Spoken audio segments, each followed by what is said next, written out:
PSR Anjaneyulu DG స్థాయి అధికారి.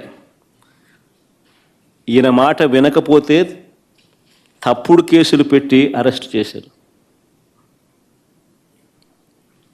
మరో డీజీ స్థాయి అధికారి సునీల్ కుమార్ను, మరో అడిషనల్ డీజీ సంజయ్ని, దళిత ఆఫీసర్లు వీళ్ళంతా,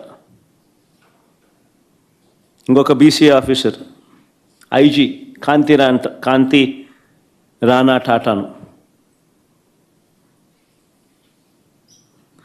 డిఐజీ ఎస్సీ అధికారి విశాల్ గున్ని, వీరందరిపై తప్పుడు కేసులు పెట్టి సస్పెండ్ చేయించారు. ఎందరో ఎస్పీ స్థాయి అధికారులపై తప్పుడు కేసులు పెట్టి విచారణ పేరుతో వేధిస్తూ ఉన్నారు. వీరు కాక నలుగురు నాన్ క్యాడర్ ఎస్పీలు, ఒక కమాండెంట్ స్థాయి అధికారి, 22 మంది అడిషనల్ ఎస్పీలు, 55 మంది డిఎస్పీలకు పోస్టింగులు లేవు.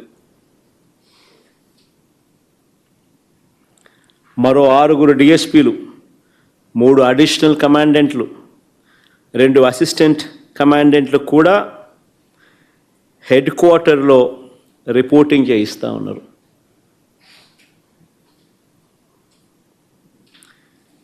ఎనిమిది మంది డిఎస్పీలు సస్పెండ్. వీరు కాక మరో 80 నుంచి 100 మంది ఇన్స్పెక్టర్లు, 100 మంది కానిస్టేబుళ్ళు విఆర్లో ఉన్నారు.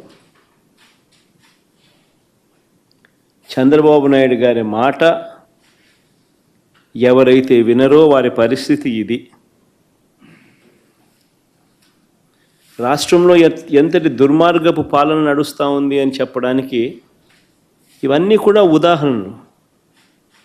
కేవలం తన మోచేతి నీళ్లు తాగే అధికారాలను మాత్రమే తాను పెట్టుకొని వాళ్ళను కరప్షన్లో భాగస్వాములను చేసుకుని ఈరోజు రాష్ట్రంలో పరిస్థితి ఏమిటి అని అంటే, డిఐజీ అనేవాడు మాఫియా డాన్. ఆ జోన్కు ఆయన కింద సిఐలు, ఓ డిఎస్పి, అదే ఆయన ఆర్మీ. ఆ నియోజకవర్గంలో జరిగే ఇసుక కానీ, నియోజకవర్గంలో జరిగే మద్యం కానీ, ఆ మద్యం బెల్ట్ షాపులు నిర్వహించాలన్నా దాని పర్మిషన్ కానీ, ఆ నియోజకవర్గ స్థాయిలో ఏ పరిశ్రమ నడవాలన్నా కూడా ఎమ్మెల్యేకి ఇచ్చే కప్పం దాకా, ఆ నియోజకవర్గంలో ప్యాకాట క్లబ్బులు నడిపే విషయంలో కానీ, ఏ విషయంలోనైనా కానీ డిఐజీలు ఆధ్వర్యంలో సిఐలు డబ్బులు కలెక్ట్ చేస్తారు.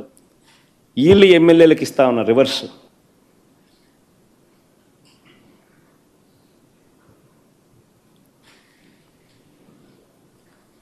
సగం వీళ్ళకి ఇస్తూ ఉన్నారు, సగం పైకి పెద్దబాబుకు చిన్నబాబుకు తీసుకొని పోతూ ఉన్నారు. డిఐజీలతో నడిపిస్తూ ఉన్నారు కలెక్షన్ కార్యక్రమాన్ని.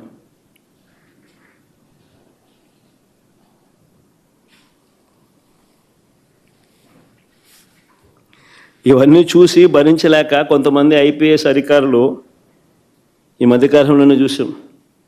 Siddharth Kaushal young IPS officer రాజీనామాలు చేసి వెళ్ళిపోతున్నారు విఆర్ఎస్లు తీసుకొని. ఎందుకంటే ఆయన ఢిల్లీకి పోవడానికి రిలీవ్ చేయడు, ఎన్ఓసి ఇవ్వడు.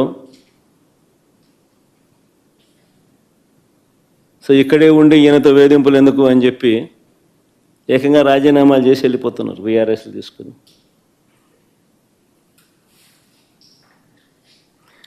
ఏ ప్రభుత్వమైనా గట్టిగా పని చేస్తే, ఏ ప్రభుత్వంలో అయినా పోలీసు వ్యవస్థ అన్నది గట్టిగా ఉంటే నేరాలు చేసేవాళ్ళు రాష్ట్రం వదిలిపెట్టి వెళ్ళిపోతారు. కానీ ఇక్కడ మాత్రం మన రాష్ట్రంలో పోలీసులు రాష్ట్రాన్ని వదిలిపెట్టి వెళ్ళిపోతున్నారు మంచి ఆఫీసర్లు.